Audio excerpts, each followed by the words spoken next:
So, on another note, y'all, which I'm going to try and say this. I found out recently that my 16-year-old daughter decided to leave living with my parents. You guys know that my parents were the ones that took my kids, and they're the ones that moved to Ontario with them.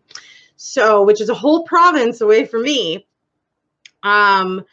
They have now allowed her to move out of their house and move into a group home. And that's supposedly what she wants. You guys remember that I was telling you about, the Tabasco sauce incident and how I was curbed to stop sucking my thumb, and they put Tabasco sauce on me and then put me in my room for the night, locking the door so that it kind of would teach me a lesson to break my habit. They ended up doing the exact same thing with my daughter, which I was very displeased with. But I have her on a phone call recording telling me about the fact that she had that happen to her. And she was basically trying to justify it by saying, they just didn't want your teeth to be gnarly, which, displaced is what she means, right? And as she's speaking, my parents hung up the phone and cut her off in mid-sentence.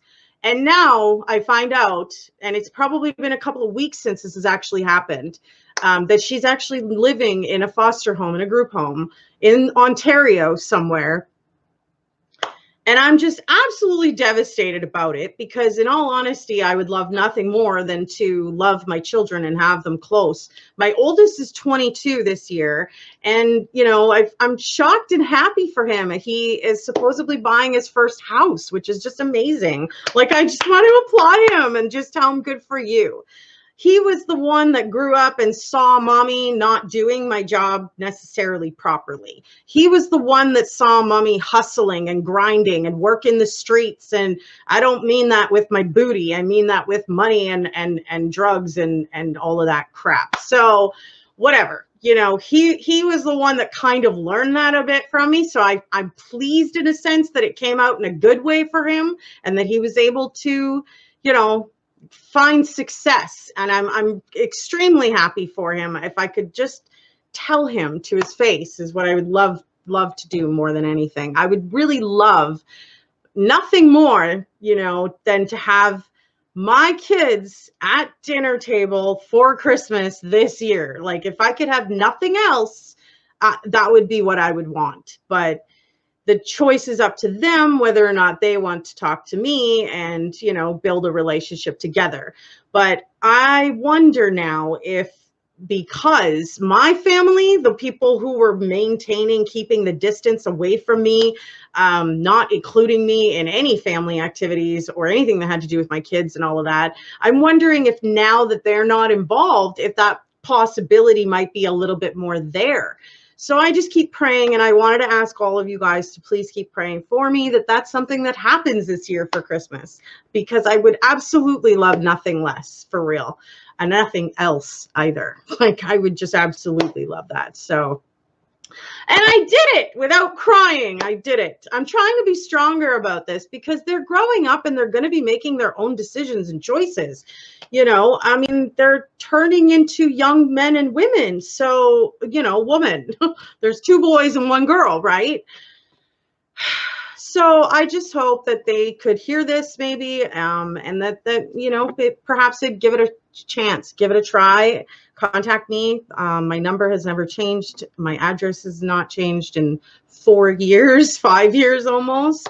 So I definitely, I hope that can be a reality, because it would just make my heart overjoyed if we could just, talk, just communicate, just text, whatever. Like, I don't want much, but I'd love to be in their life. I'm going to try not to cry. So I hope it happens too. What's on fleek? Oh, lipstick's on fleek. Thank you for the chuckle. I needed to change my mind off of the heavy subject.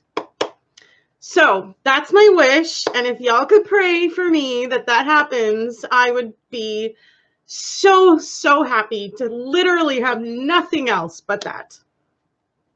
I love you guys. I love everybody. There's very few people that I don't like, to be honest with you. Yeah, they have been gone for a long time. So 11 years is a long time.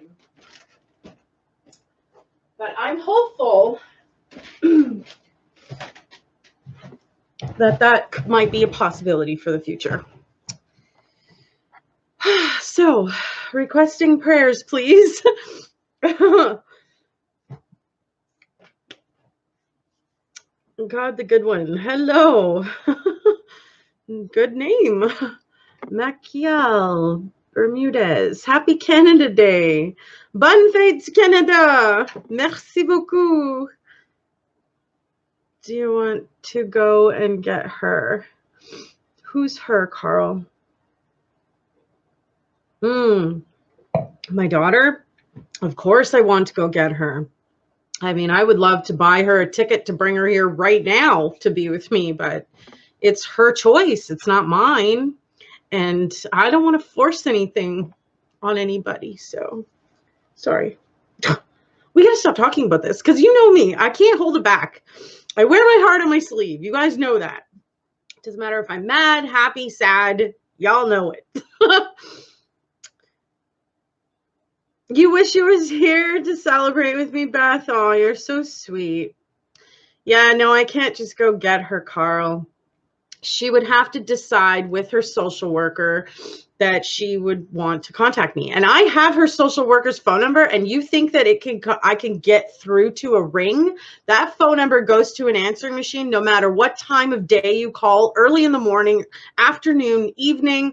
You can't text it. Me and her father, my daughter's father, have tried to get in contact with this social worker, and it's impossible. There's no office, there's no ring, there's no answer. So I don't know it's in her court. Like, it's her choice what she wants to do. And clearly, after the treatment that she's had for the last 10, 11 years from my parents, she's not feeling very loved there, which is exactly what I went through there. I don't blame her for leaving there.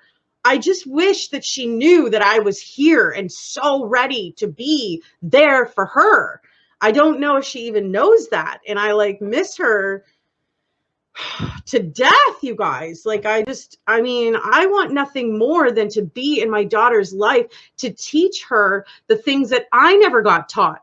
My parents put me in a foster home when I was just turned 15 years old. So I'm not surprised that she's 16 and sitting in a foster home. I'm just a little shocked it was her own decision, because with them, they made it with me. We don't want you in the house. We feel that you're a bad influence. Your negative influence on your brothers was the excuse or reason. So they didn't even try to parent necessarily fully with me. They did what they thought they could, and then they gave up. And whatever, that to each their own, every parent has their mistakes. That was certainly one of theirs. And I felt and went through years of not, dealing with love and people and family right because of it. It was like constant going backwards, because that's all I could think about and wonder why anybody would do that to their only child.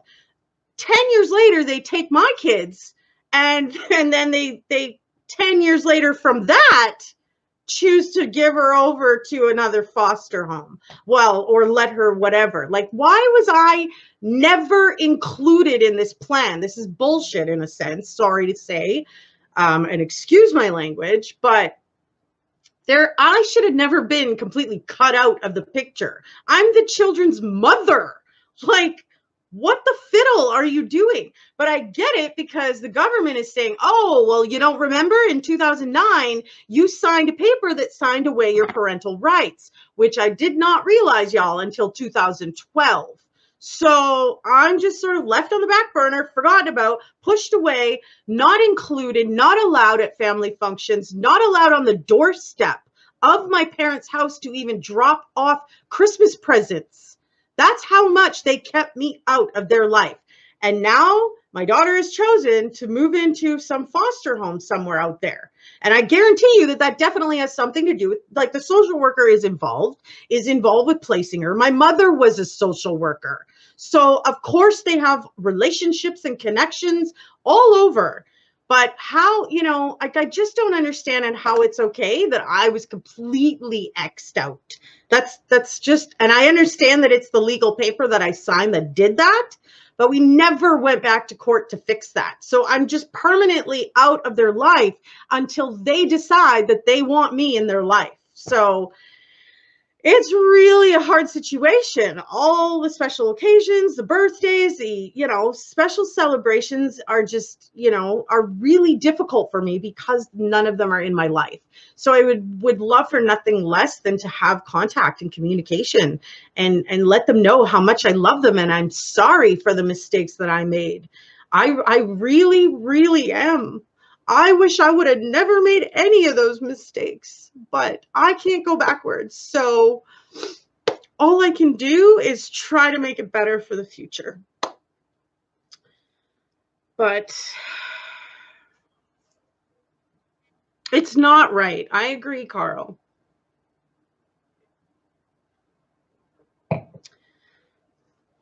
I hope you're right, Linda Logan, because it is a rough ride, kind of leaving it all to someone else. Someone else's responsibility. That's not their job. That's my job, and only my job.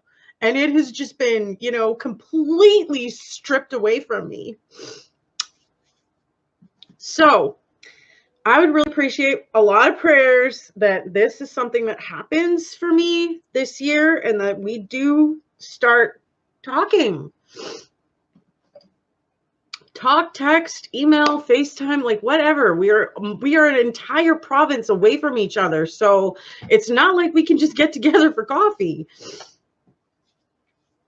But yeah, it's heartbreaking. So it's definitely not right. And yeah, I'm just hopeful that with the prayers and your help that something changes, something gets better, But it's been another hard pill to swallow. Not gonna lie. Aw, thank you so much, Beth. I love ya. They've only listened to what your parents have told them. That's the problem. And I totally agree with you. I actually had a conversation with my parents at one point because I had stated that I was sure that maybe they hadn't necessarily badmouthed me, but when topics of me or questions about me came up, that they would probably divert or loosely answer it to kind of change the subject and get the kids interested in other things other than thinking about me. Like, I don't know.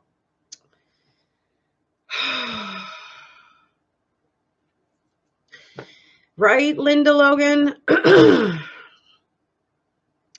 I know right from wrong as well, and I know when I've made mistakes and when I didn't. I know when I got better and when I didn't. I got better for years and it didn't help a damn thing. I went through counselings and programs and, AFM and all kinds of, work that I put into trying to get my kids back and bring my family back together.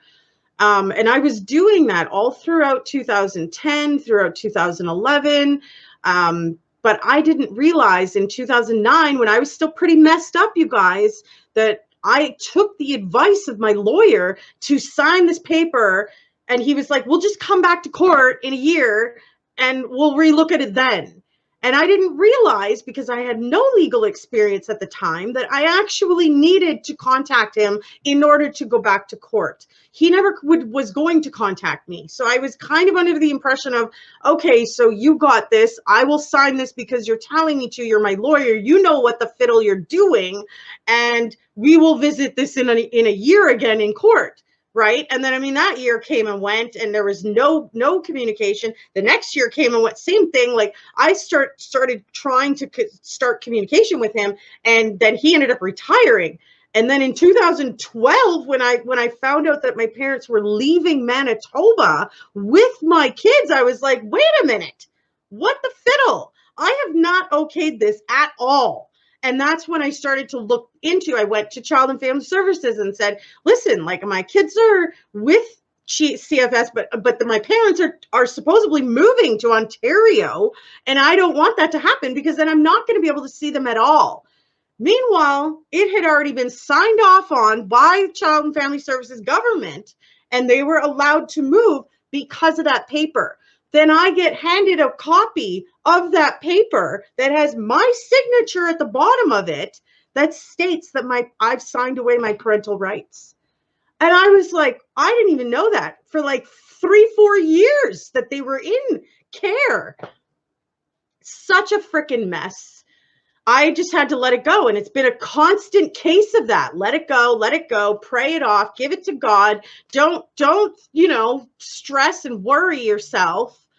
And that's how I've been living my life for like 11 years. I'm like, oh my God. It has triggered sometimes for me to transgress.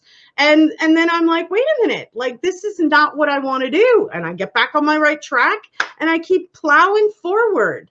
So I'm hoping to the God that seriously, without my parents and family involved now, that maybe there's a chance that maybe we can have a conversation and maybe we can have contact, maybe we can have communication.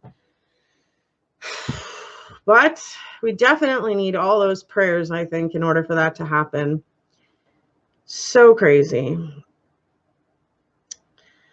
Yeah, it is devastating, but I just have to keep moving on and going forward and not allowing, the things that are out of my control to bother me, right? Like, or to take over and make me feel super depressed and stuff. Like, I don't want to live like that. So I have to train my brain to go the other way and think about anything else. Hence why there's like 4 jobs going on in my life. They're not all full time, but like seriously, guys, I like to stay busy so I don't have to focus on the things that I've lost, because my kids are my everything and they have had to be my nothing after being my everything for so many years. For 10 years, you guys, they had to go from being my everything to being nothing. So, I get it that I was making mistakes and I needed to straighten out and I needed to better myself. But damn, 11 years later, and this is what's happening. Like, I pray to God that this is the end of the no contact, because she's on her own and he's on his own. Well, he has been for years. He's consistently, my first son has consistently chose to not speak with me, which is his choice. Like, I cannot make people talk to me if they don't want to. So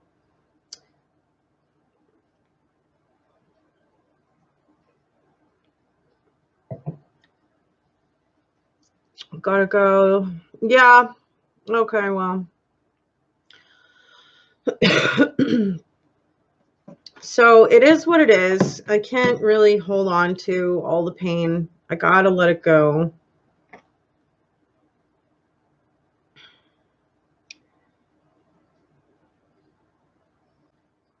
You can't blame them if they're your grandparents brainwashed. See, that's what I've been saying all along. I am like convinced of that, Leslie. Actually convinced. The last time my mother and I spoke was April 2018, and she basically said that I'd be lucky if I even had a relationship with my kids. And I believe that she does not want that to happen. I believe that she is going to make it so that if they choose to do that, they are throwing away their grandparents. That's what I feel like that's going to be. They're not going to be able to have both, because they've never encouraged a relationship for all of us together. Your Wi-Fi is acting up, hon. Okay, well, have a great day.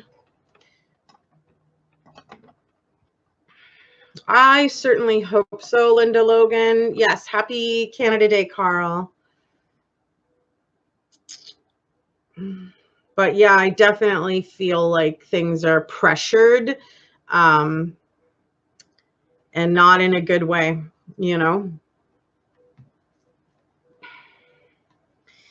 I'm not gonna like get too much into it, but y'all know how I feel about that. Like we all have to meet our makers and be held accountable for the decisions that we have made down here on earth, and that's how I freaking believe. So they are going to be held accountable just like I am. I think the only difference between them and I is I've confessed, and they still believe they've done nothing wrong. So yeah, man, it sucks.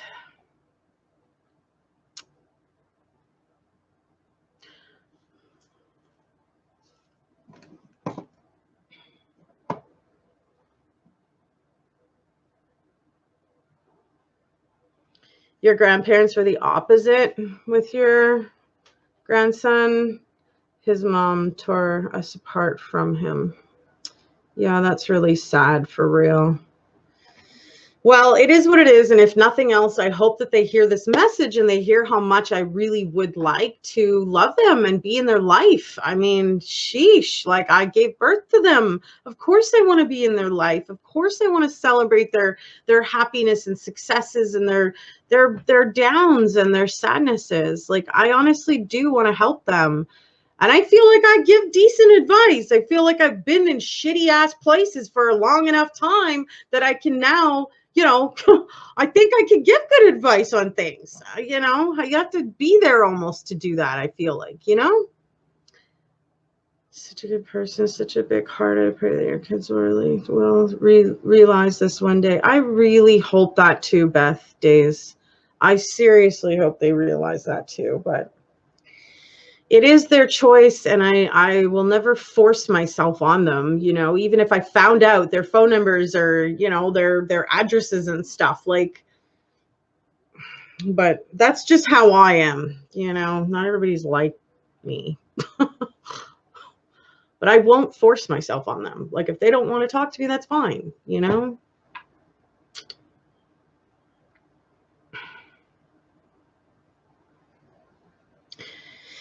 Yeah.